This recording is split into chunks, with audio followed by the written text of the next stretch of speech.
ನೀವು ಹೇಗೆ ಪರ್ಚೇಸ್ ಮಾಡಿದ್ರಿ ಸರ್ ಈ ಫ್ಲೈಟ್ ಅನ್ನು? ಅಲ್ಲಿ ಟ್ರಾನ್ಸ್ಪೋರ್ಟೇಶನ್ ಆಗ್ಲು ಹೇಗೆ ಇವೆಲ್ಲ ಹ್ಮ್. ಬಂತು ಸರ್? ಈಗ ಅದು ನನಗೆ ಫ್ಲೈಟ್ ಬೇಕಾಗಿತ್ತು. ಆಕ್ಚುಲಿ ನಾನು ಒಂದು ಟ್ರಾವೆಲ್ ಜಾಸ್ತಿ ಮಾಡ್ತೀನಿ ಎಲ್ಲ ಕಡೆ, ಬಿಸ್ನೆಸ್ ಕಡೆ ಎಲ್ಲ ಹೋಗ್ತಾ ಇರ್ತೀನಲ್ಲ.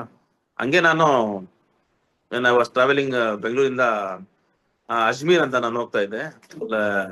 ಅಲ್ಲ ಆ ಕಡೆ ಹೋಗ್ತಾ ಇದ್ದೆ. ಅವಾಗ ಗುಜರಾತ್ ಹತ್ರ ವಡೋದರ ಹತ್ರ ಲೆಫ್ಟ್ ಅಲ್ಲಿ ಒಂದು ಫ್ಲೈಟ್ ರೆಸ್ಟೋರೆಂಟ್ ನೋಡಿದೆ ನಾನು. ಹ್ಮ್. ಏರೋಪ್ಲೇನ್ ರೆಸ್ಟೋರೆಂಟ್ ನೋಡಿ, ಆ ಏರೋಪ್ಲೇನ್ ರೆಸ್ಟೋರೆಂಟ್ ನೋಡ್ಬಿಟ್ಟು ಒಂದ್ ಮನ್ಸಲ್ಲಿ ಇತ್ತು, ಏರೋಪ್ಲೇನ್ ರೆಸ್ಟೋರೆಂಟ್ ಮಾಡಿದಾರಲ್ಲ ಜನಗಳು ಅಂತ. ಆಮೇಲೆ ಅವಾಗ ಯೋಚನೆ ಮಾಡಿರ್ಲಿಲ್ಲ ನಾನು ರೆಸ್ಟೋರೆಂಟ್ ಮಾಡ್ಬೇಕಂತ. ಹ್ಮ್. ಹಂಗೆ ನನ್ ಮಗಳು ಆಸೆ ಹಠ ಇತ್ತಲ್ಲ ಫ್ಲೈಟ್ ಬೇಕು ಅಂತ. ಅವಾಗ ನನ್ಗೆ ಫ್ಲಾಶ್ ಆಯ್ತು, ನನ್ ಮಗಳು ಫ್ಲೈಟ್ ಬೇಕು ಅಂತ ಹೇಳಿದಲ್ಲ, ಅಲ್ಲೂ ಫ್ಲೈಟ್ ನೋಡದಲ್ಲ, ಅಲ್ಲಿ ಹೋಗಿ ಮಾತಾಡೋಣ ಅಂತ ಹೋಗ್ಬಿಟ್ಟು ವಡೋದರಲ್ಲಿ ಹೋಗ್ಬಿಟ್ಟು ಅಲ್ಲಿ ಓನರ್ ಹತ್ರ ಮಾತಾಡದೆ. ಹ್ಮ್. ಅವ್ರು ಸುಮಾರು ಒಂದು 3-4 ತಿಂಗಳಾದ್ಮೇಲೆ ಸಿಗ್ರು ನನ್ಗೆ. ಆ ಓನರ್, ವಡೋದರಲ್ಲಿ ಓನರು ಸಿಗ್ದ ಆಮೇಲೆ ನನ್ಗೆ ಸ್ವಲ್ಪ ಐಡಿಯಾ ಕೊಟ್ರು, ಫ್ಲೈಟ್ ಎಲ್ಲಿ ಸಿಗ್ತದೆ, ಏನ್ ಮಾಡ್ಬೇಕು, ಹೆಂಗ್ ಮಾಡ್ಬೇಕು ಅಂತ.